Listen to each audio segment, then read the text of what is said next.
अभी एक विवाद आ गया था, उस विवाद पर नहीं जाना चाहता। जो वो हज का सब्सिडी खत्म हुई तो कुंभ मेले का विषय आ गया। कुंभ मेला हम सब जानते हैं। कुंभ मेले का एक एस्पेक्ट आप लोगों ने कभी ध्यान दिया है? कुंभ मेला कितने साल में एक बार पड़ता है? 12 साल में। 12 साल में एक बार क्यों पड़ता है? क्योंकि वो जुपिटर की साइकिल पर आधारित है। बृहस्पति ग्रह हर 12 वर्ष के बाद अपना एक चक्कर पूरा करके उसी राशि में दोबारा आता है, इसलिए कुंभ मेला 12 वर्ष में एक बार पड़ता है। हजारों सालों से चला आ रहा है, ठीक है। तो इसका मतलब हमको पता था ना कि बृहस्पति की साइकिल 12 साल की है। इनको तो अभी 100 साल पहले पता चला कि बृहस्पति की साइकिल 12 साल की है। और उसके बाद हमको समझा दिया जाता है नहीं साहब हम अनसाइंटिफिक थे। अब आप एक और बड़ी मजेदार बात देख लीजिए। सूर्य ग्रहण और चंद्र ग्रहण पड़ता है तो उसका डेट और टाइम कौन तय करता है? सरकार घोषणा करती है ना, टीवी पे आता है, रेडियो पे आता है, अखबार में आता है। किस बेस पे आता है?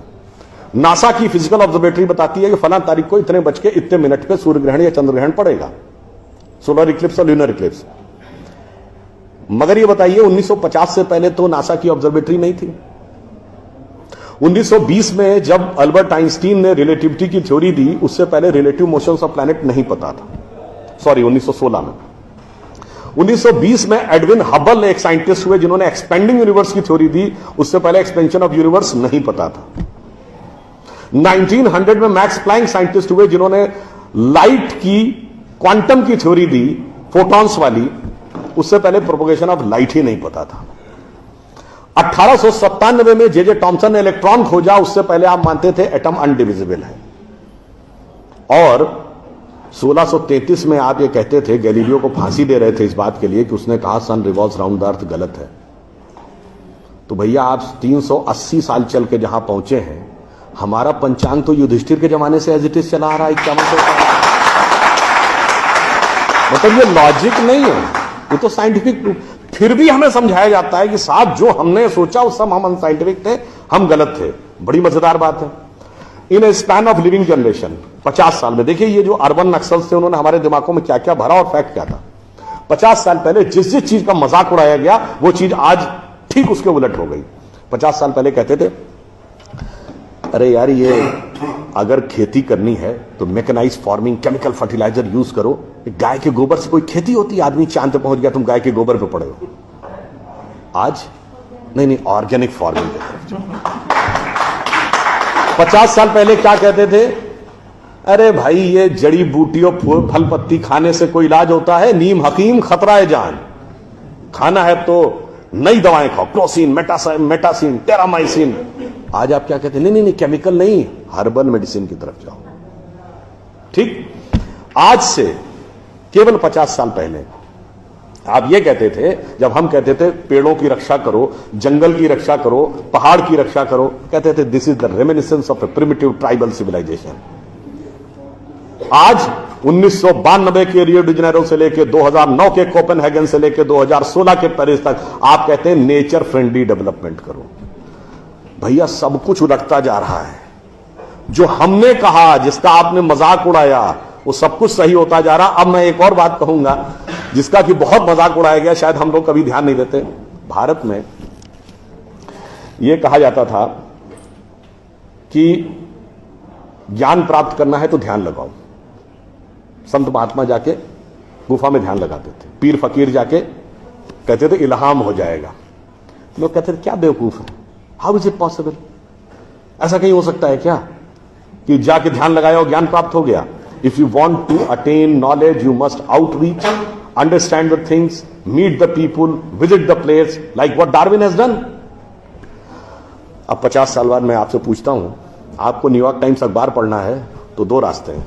एक, यहां से दिल्ली से न्यूयॉर्क की फ्लाइट पकड़िए, 16 से 22 घंटे लगेंगे डिपेंडिंग अपॉन योर फ्लाइट, और आज का अखबार कल पढ़िए। और दूसरा है कि मोबाइल पे डाउनलोड करिए खट से और पढ़ लीजिए। क्यों?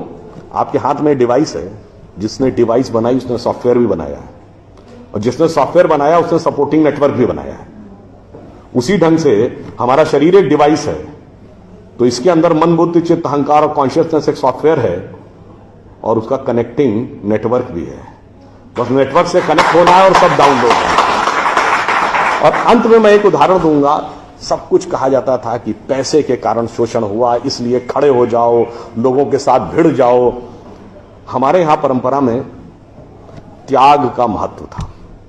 हम आपसे पूछें, दो राजा बताइए जो सबसे बड़े महान माने गए भारतीय संस्कृति में, राजा राम और राजा हरिश्चंद्र। दोनों इसलिए कि त्याग किया, इसलिए नहीं कि बड़ा बड़ा इलाका अलेक्जेंडर द ग्रेट की तरह कब्जा कर लिया। अब मैं एक आपको उदाहरण देता हूं, वो त्याग कैसे समाज में रचा बसा था। हमारे पूज्य संतों में से एक हुए संत रविदास, काशी के रहने वाले थे। उनके पास भगवान राम की एक मूर्ति थी।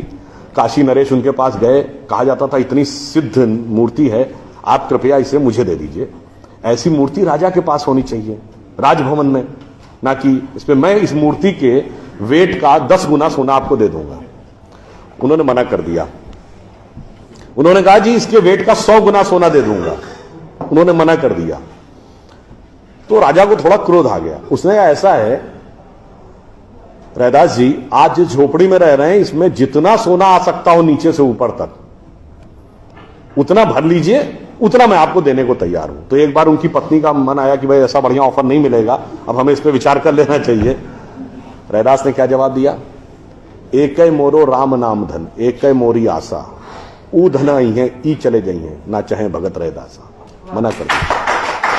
रैदास जी क्या थे?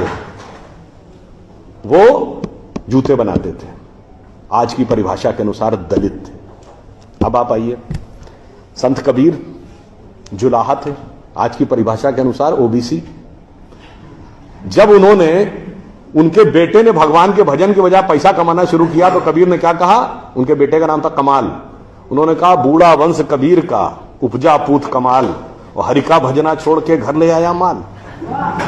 यानी उन्होंने उसको डिस्कार्ड किया। आप त्याग में रह के दिखाएंगे। अब आप आइए, मीराबाई राज परिवार की थी आज के हिसाब से, फॉरवर्ड। और उन्होंने क्या कहा? पायो जी मैंने राम रतन धन पायो, और जन्म जन्म की पूंजी पाई बाकी सबे लुटायो। उन्होंने भी पैसे की तरफ नहीं रहा। और अंत में ये सब एक ही कंटेम्परेरी है, तुलसीदास जिन्होंने रामचरितमानस लिखी, वो ब्राह्मण थे, फॉरवर्ड आज के जमाने के हिसाब से। कहा जाता अकबर उनके पास गए। अकबर ने कहा कि आप हमारे दरबार में आकर स्थान ग्रहण करिए, हम आपको 60,000 की मनसबदारी देंगे। उस जमाने में मनसबदारी एक रैंक होती थी। तो जैसे 40,000 की मनसबदारी वॉज मैक्सिमम, 60,000 का मतलब हुआ कि राजा के बाद सबसे बड़ा स्टेटस आपका होगा। तो तुलसी ने क्या जवाब दिया? हम तो सेवक राम के हियो धरे दरबार, हमारे तो हृदय में भगवान राम का दरबार धरा हुआ है। तुलसी का अब होएंगे नर के मनसबदार। ये मैंने क्यों बताया? जो बातें ये अर्बन नक्सलिस्ट समझाते हैं कि शोषण किया गया, कैपिटलिज्म किया गया, अगर मार्क्स ने कहा धर्म एक अफीम है जो गरीबों को पिला दी जाती है ताकि अमीर उस पर हुकूमत करता रहे, पर यहां ऐसा नहीं था। मैंने दिखाया समाज का निचला वर्ग हो, मध्यम वर्ग हो, उच्च वर्ग हो, राज करने वाला वर्ग हो, सबने कहा जो त्याग करेगा वो महान होगा। इसीलिए हमारे यहां महात्मा गांधी महान हुए, ना कि प्रधानमंत्री रहने वाले नेहरू महान। तो इसलिए मैं अंत में ये कहूंगा आप सभी लोगों से कि ये जो मायावी रावण साधु का वेश बना के आता है, सूक्ष्म दृष्टि से इसको समझिए और आश्वस्त रहिए कि वो चाहे कितना भी मायावी हो, अंत में विजय हमारी ही होगी, क्योंकि हम आज दुनिया के यंगेस्ट नेशन है। जैसा अभी नलपत जी ने कहा ना कि भाई people like us we are in minority. हम देश दुनिया के सबसे युवा देश हैं, यह सत्य है, मगर यह अर्ध सत्य है। हम सबसे युवा देश और सबसे प्राचीन सभ्यता है। We are the youngest nation and the oldest civilisation. तो एक गौरवशाली हमारा भूतकाल है और एक शानदार भविष्य है जो हमारी प्रतीक्षा कर रहा है। बस बीच के इस माया के प्रपंचों को से हम बचे रहें तो कहीं कोई संदेह नहीं है। एक पंक्ति कहकर समाप्त करूंगा कि गौरवशाली था भूत, भविष्य भी महान है, अगर संभालें आप उसे जो वर्तमान है। धन्यवाद।